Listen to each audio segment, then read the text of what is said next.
boleh enggak kita menghadiri acara haul ulama? Soalnya di tempat aku ini tiap tahun acara haul, ribuan manusia yang datang. Bingung awak ustaz. Masya Allah, ni orang mana ni pakai awak ni? Medan. Masalah haul adalah satu majlis yang dibuat untuk memperingati kematian fulan bin fulan, dan ini bukanlah bahagian daripada ajaran yang diajarkan oleh Nabi SAW, tapi ini adalah rekaan segelintir para ustaz, dan biasanya dia buat rekaan ini kerana ada kepentingan-kepentingan tertentu, benih-benih income. Kalau tak ada benih-benih income di sana, dia pasti tak akan buat. Jemaah, alasannya mungkin dihias dengan apa, zikir dan doa. Di zaman Nabi SAW, Khadijah meninggal tapi Nabi tak pernah buat haul. Kemudian siapa lagi? Hamzah dan sahabat-sahabat yang meninggal, Nabi tak pernah buat haul. Bahkan ketika Nabi SAW meninggal, Abu Bakar, Umar, Uthman, Ali tak pernah buat haul, padahal ketika itu Islam dah kuat, tak ada halangan untuk mereka buat haul, tapi tak pernah buat. Begitu juga Al-A'immatul Arba'ah, imam yang empat, Imam Abu Hanifah, Malik, Imam Syafi'i, Imam Ahmad, tak pernah buat haul untuk Nabi SAW, padahal Nabi lah yang lebih berhak untuk dibuat haul kalau memang itu bahagian daripada ajaran Islam. Bermakna ini hanyalah rekaan-rekaan para ustaz-ustaz yang pasti akan ada kepentingan tertentu di sana. Allah Ta'ala alam. Yang pertama, perlu dipahami dulu bahwa haul kiai dengan milad persyarikatan itu dua hal yang berbeda. Yang satu itu bisa masuk ranah min umuri ta'abudi, bisa masuk ranah perkara ibadah. Sementara milad persyarikatan itu masuk ranah muamalah istihadiyah, sehingga itu berbeda.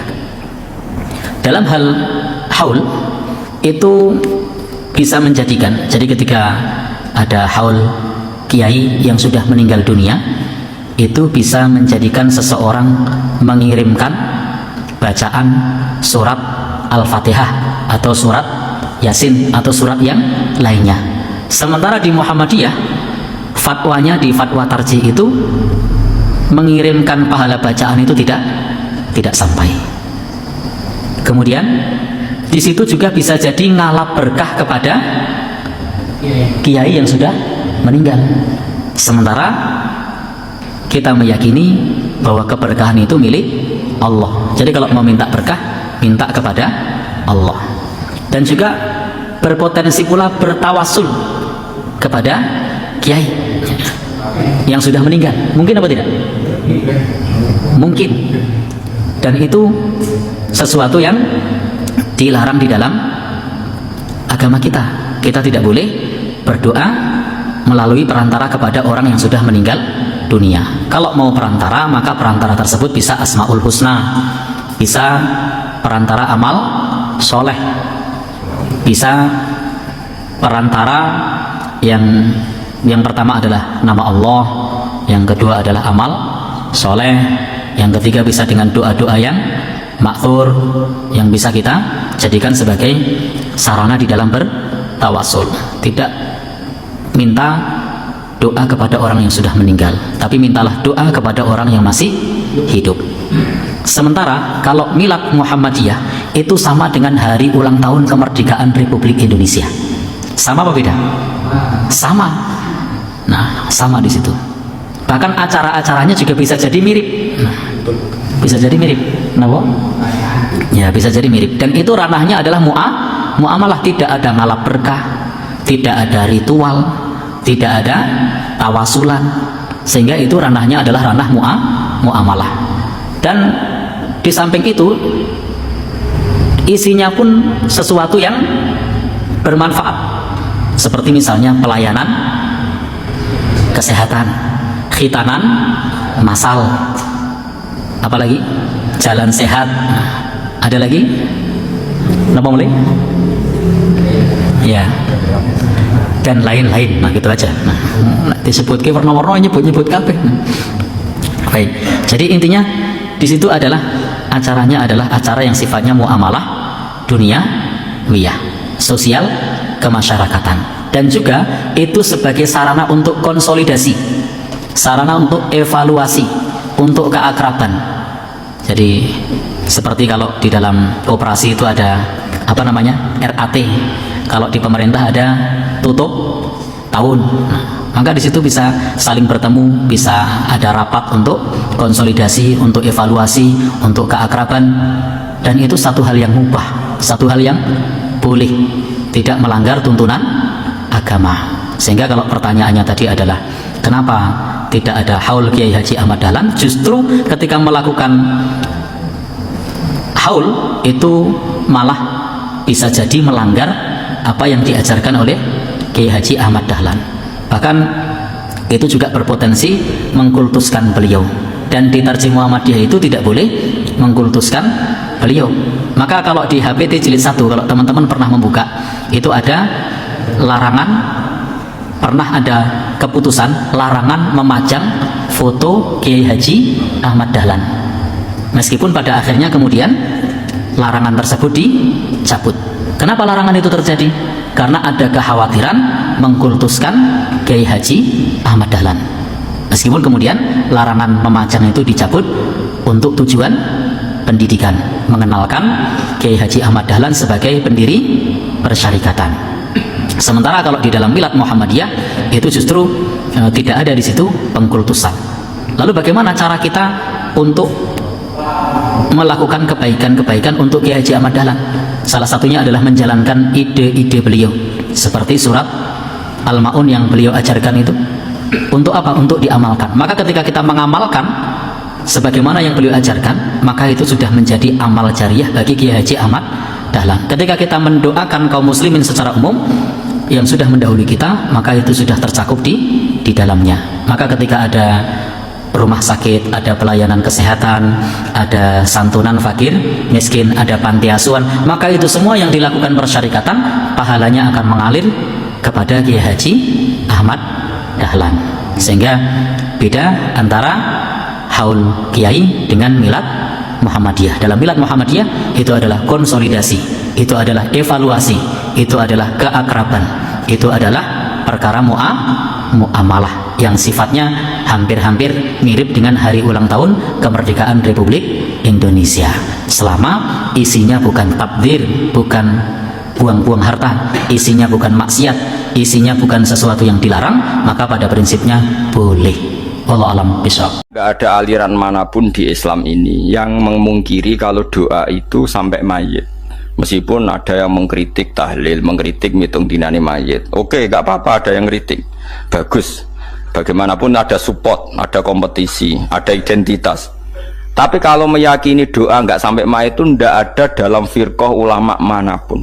Meskipun ada yang kritik kaifiahnya, misalnya kaifiah tahlil itu bid'ah, nggak masalah ada yang kritik seperti itu. Tapi kalau mengatakan doa nggak sampai mayit itu salah besar, karena tidak ada firqah pun di seluruh dunia, termasuk bin Baz sekalipun yang meyakini doa itu nggak sampai mayit. Semuanya itu sepakat sampai mayit, karena doa itu diajarkan oleh Nabi Ibrahim, Nabi Muhammad, kabeh donga Rabbana ufirli wali walidayya saat terusé walil mu'minin wastaghfir li dzambika walil mu'minina wal mu'minat. Ketika orang sudah mati ada donga Allahumma ighfir lahu wa afi wa'fu anhu.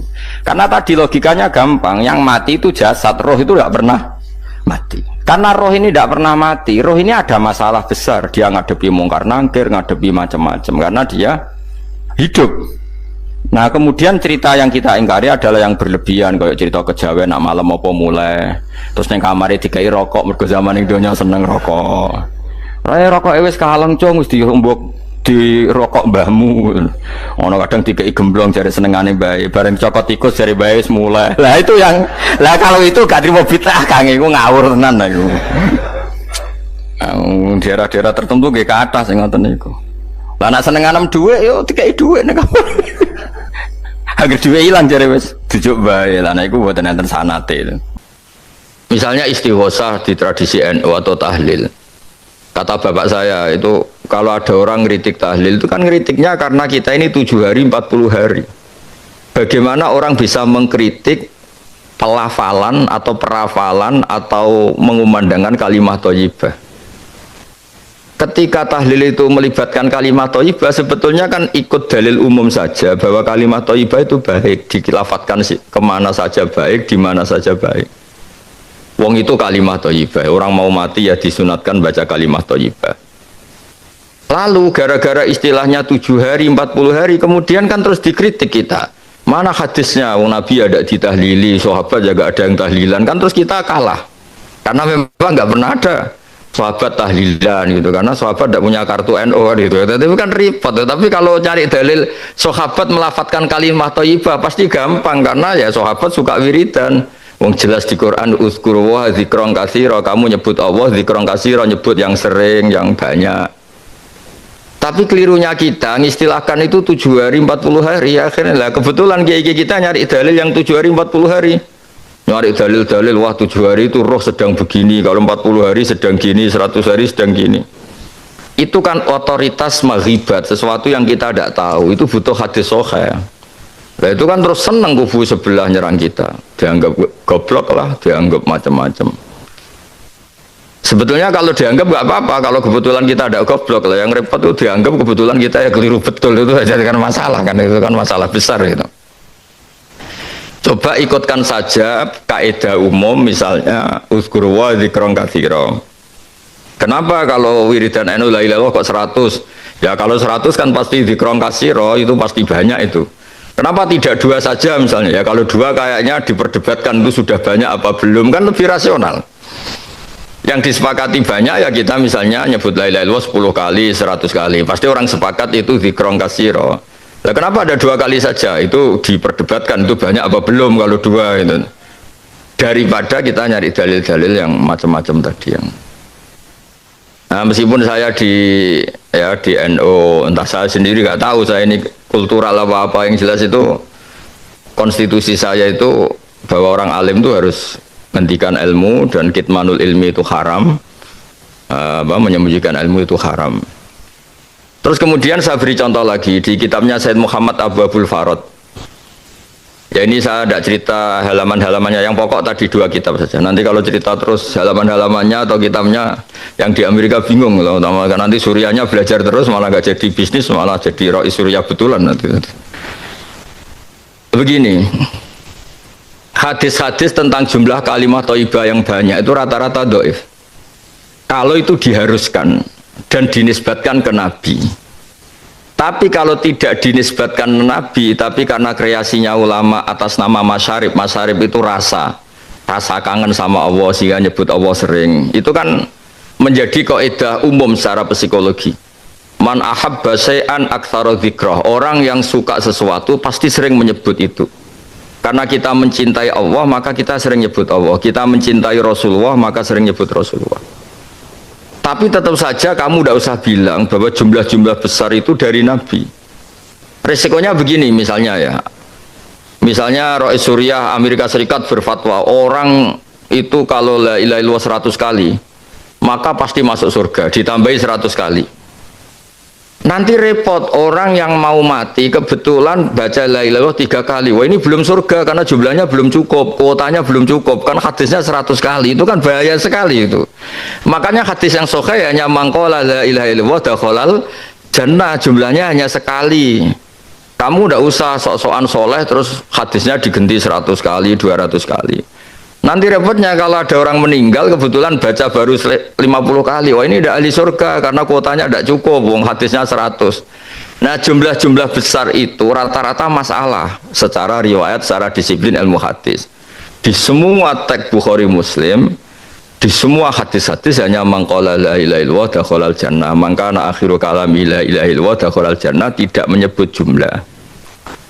Lah nanti kalau kita wiridan dan kebetulan kiainya itu suka tahlilan, lamanya enggak ampun minta ampun. Kalau di kampung-kampung kan biasa tahlil dining Mbah Abdullah atau tahlil dining Abdul Salam, mesti orang anak-anak muda ngerti. Waduh suwi itu mesti lama itu. Tapi lamanya ini kita carikan dalil, yaitu tadi man ahabba syai'an aktsaru dzikrah. Orang yang suka sesuatu pasti sering nyebut. Misalnya Anda hidup di Amerika, mungkin ibu-ibu mencintai satu hal tertentu yang baru terkenal, pasti ya sering nyebut itu. Anak-anak muda baru suka apa, sering nyebut itu. Misalnya dulu saya kan ngertinya ya anak muda-mudi, sekarang orang bilang Gen Z, semuanya pasti pakai bahasa Gen Z. Nah karena kita mencintai Allah, man ahabba syai'an mesti aktsar dzikrah, orang yang suka sesuatu pasti sering nyebut. Dan kita alhamdulillah digelari Allah walladzina amanu asyaddu hubbalillah. Orang-orang iman itu adalah orang yang sangat mencintai Allah. Ya kayak tadi saya beri contoh, kita kembali ke Quran dan hadis. Kata kembali itu kan setelah kemana-mana. Memangnya kita pernah kemana? Mulai kita Islam ya pegangannya Quran hadis. Kok kita diajak kembali, memangnya kita pernah kemana? Nah, iya. Kata kembali saja sudah masalah kan. Di mana-mana kata kembali itu sudah kelayaban kemana-mana. Terus diajak. Kita mulai kecil ya pegangannya Quran hadis, tidak pernah kemana-mana. Tidak kembali, ya kembali kemana kan? Enggak, ini kalau model mantek ya, ini kan. Ya nggak usah kembali ya. Memang kita tidak pernah kemana-mana. Ya kan? Sederhana kan? Sudah kamu sekarang kembali apa sudah di situ? Kembali apa sudah di situ? Sudah di situ. Jadi sederhana, sebenarnya ngaji itu gampang. Illam yuwafiq afhama ulama ahlil haq al-akabir al-akhyar. Di sini disebut al-akabir al-akhyar. Ketika Mbah Hamid terkenal, Mbah Mun terkenal, Mbah Hashim terkenal, itu penting, itu rencana Allah. Supaya orang kalau terkenal itu barokahnya itu diuji oleh publik. Jadi terkenal itu tidak perlu kamu hasuti. Kalau Allah menghendaki supaya ada konsensus, karena ulama ini butuh ijma. Jadi enak anut wali yang terkenal dibanding wali versi-versinan. Paham ya? Ana wong misalnya nyuwun sewu rambutnya gondrong ning dhuwur gunung, ora tahu ketemu wong. Terus jare muridé iku sing mulang langsung Sunan Kali Jogo, tongkate Kali Jogo, klambine Antakusuma. Sing ngakoni mung wong loro. Wis wong loro oleh muni ngene, ndak semua orang tahu kalau dia wali. Waduh, ribet. Itu nggak boleh jadi pegangan. Di antara syaratnya pegangan itu asyuroh wal akabir, harus punya status besar. Karena ini lewat diuji. Berapa orang yang diceritakan meragukan kewalian Mbah Hamid, tapi gara-gara ngalami kasfud domair, apa yang ada di hatinya dibuka Mbah Hamid, akhirnya ikrar. Enaknya wali terkenal kan ada proses pengujian kan. Nah, wali ndur gunung muridnya mau loro cek bangga orang geruwong. Sing mesti kalimatnya orang geruwong, orang geruwong kebodhon kayak kue.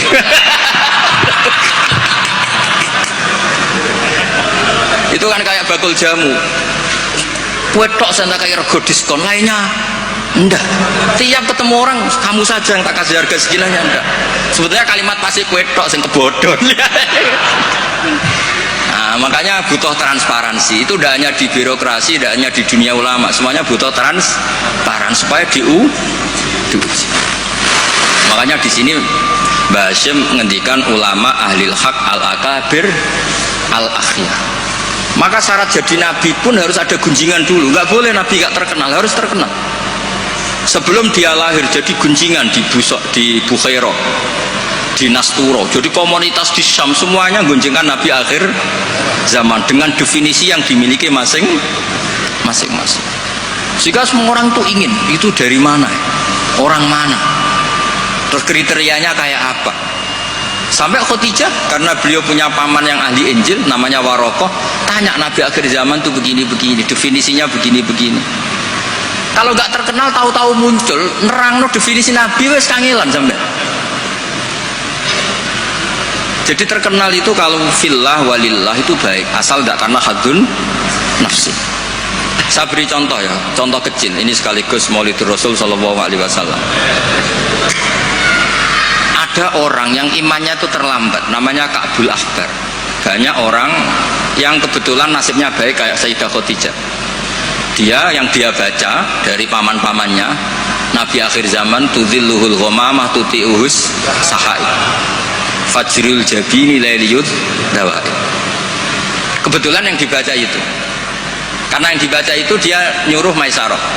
Maisarah itu nama lelaki. Coba kamu ikut dagang Muhammad, semua yang kamu lihat ceritakan ke saya. Setelah ikut di Syam itu ya sekarang termasuk Lebanon, Syria ya, Jordan, pokoknya semua kawasan situ dulu namanya apa? Syam. Karena itu yang persisnya itu entah mana, tapi ada yang bilang termasuk ya Palestina, Israel, pokoknya semua situ dulu namanya apa? Syam. Dulu ada tertentu dibilang arifa, dibilang apa, tapi itu semuanya dulu namanya syah. Ada pohon yang kalau ada nabi itu mereaksi. Nabi itu nggak boleh mikir, ya nggak boleh tahu. Jadi nabi itu misalnya matahari dari barat, beliau ya tetap saja duduk di arah barat, nggak mikir kalau ke arah barat itu ketemper matahari itu nggak mikir. Memang syaratnya nabi itu nggak boleh mikir. Memang dekat Allah sehingga semuanya ya memang begitu. Makun tadri mal kitab walal iman. Kalau nabi mikir kok tak adik jumpafanku kapan ya? Supaya diarani nabi carane piye? Makanya nabi itu harus ummi. Ummi itu tidak tahu apa-apa. Tapi di bab nabi itu sifatu madkhin bukan sifatu dzammin. Kalau kamu ummi kan sifatu dzammin. Kalau kamu goblok tuh goblok betulan itu. Kalau nabi harus layak yaqra wala yaktub. Karena dengan gitu orisinal. Loh nabi kok iso mikir, akan orang kan curiga, cari momentum yang pas dia ngaku nabi. Nabi itu harus ummi, layak yaqra wala yaktub. Makanya orang kadang salah paham, wong nabi